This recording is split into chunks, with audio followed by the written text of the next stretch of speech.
ការរុករកនៅជំងឺរលាកថ្លើមប្រភេទ B ទៅលើស្ត្រីមានផ្ទៃពោះគឺមានសារៈសំខាន់ជាទីបំផុតដោយសារតែជំងឺនេះជាទូទៅគឺមិនស្ដែងចេញជារោគសញ្ញាអ្វីទាំងអស់បាទសូមជម្រាបសួរខ្ញុំបាទឈ្មោះហាក់ច័ន្ទភក្តីជាជាបណ្ឌិតឯកទេសផ្នែកថ្លើមក្រពះនិងពោះវៀននៅក្នុងថ្ងៃនេះខ្ញុំសូមលើកយកនៅប្រធានបទទាក់ទងជាមួយនឹងជំងឺរលាកថ្លើមប្រភេទ B ទៅលើស្ត្រីមានផ្ទៃពោះ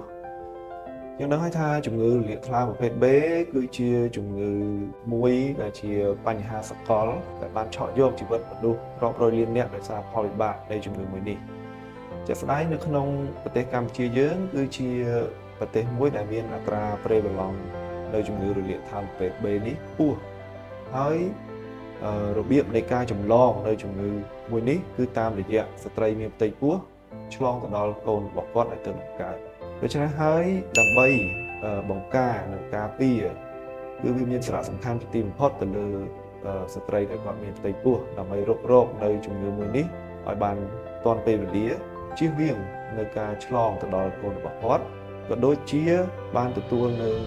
ការព្យាបាលឲ្យបានត្រឹមត្រូវជៀសវាងនៅផលវិបាកផ្សេងៗដែលអាចកើតមានឡើងដោយសារតែជំងឺរលាកថ្លើមប្រភេទ B នេះការរុករកនៅជំងឺរលាកថ្លើមប្រភេទ B ទៅលើស្ត្រីមានផ្ទៃពោះគឺមានសារៈសំខាន់ជាទីបំផុតដោយសារតែជំងឺនេះជាទូទៅគឺមិនស្ដែងចេញជារោគសញ្ញាអ្វីទាំងអស់ដូច្នេះហើយនៅពេលដែលគាត់ចាប់ផ្ដើមមានគភ៌គឺត្រូវចាំបាច់ណាស់ត្រូវតែទទួលការពិនិត្យជាពិសេសគឺការធ្វើតេស្តឈាមដើម្បីស្វែងរកនៅមេរោគថ្លើមប្រភេទ B ហើយបើសិនជាគាត់ធ្វើតេស្តទៅឃើញមានវិជ្ជមាននៃមេរោគថ្លើមប្រភេទ B នេះគឺចាំបាច់ណាស់គាត់ត្រូវតែជួបជាមួយនឹងវិជ្ជបណ្ឌិតឯកទេសដើម្បី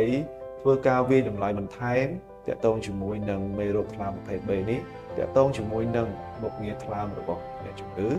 ដើម្បីទទួលបានការព្យាបាលបានត្រឹមត្រូវជៀសវាងនៅការឆ្លងពីម្ដាយទៅកូនសម្រាប់ទារកដែលគាត់ទើបតែកើតពីម្ដាយដែលមានផ្ទុកនៅមេរោគថ្លើមប្រភេទ B គឺត្រូវទទួលនៅថ្នាំ2យ៉ាងគឺទី1គឺការចាក់វ៉ាក់សាំងនិងទី2គឺការចាក់ថ្នាំគេហៅថាពពួក immunoglobulin ដើម្បីជួយបន្ថែមនៅប្រសិទ្ធភាពនៅក្នុងការការពារការឆ្លងនៅមេរោគថ្លើមប្រភេទ B ពីម្ដាយរបស់គាត់នៅក្រោយពេលសម្រាលទារកគឺអាចទទួលនៅការបំបើកដោះដោយសុវត្ថិភាពហើយសម្រាប់ម្ដាយរបស់គាត់ដែលមានផ្ទុកនៅមេរោគថ្លើមប្រភេទ B គឺតម្រូវធ្វើការតាមដាននិងព្យាបាលឲ្យបានទៀងទាត់ដើម្បីជៀសវាងនៅផលវិបាកនៃជំងឺមួយនេះជាពិសេសគឺការវិវត្តទៅជាជំងឺមហារីកថ្លើមនិងជំងឺក្រិនថ្លើមជាដើម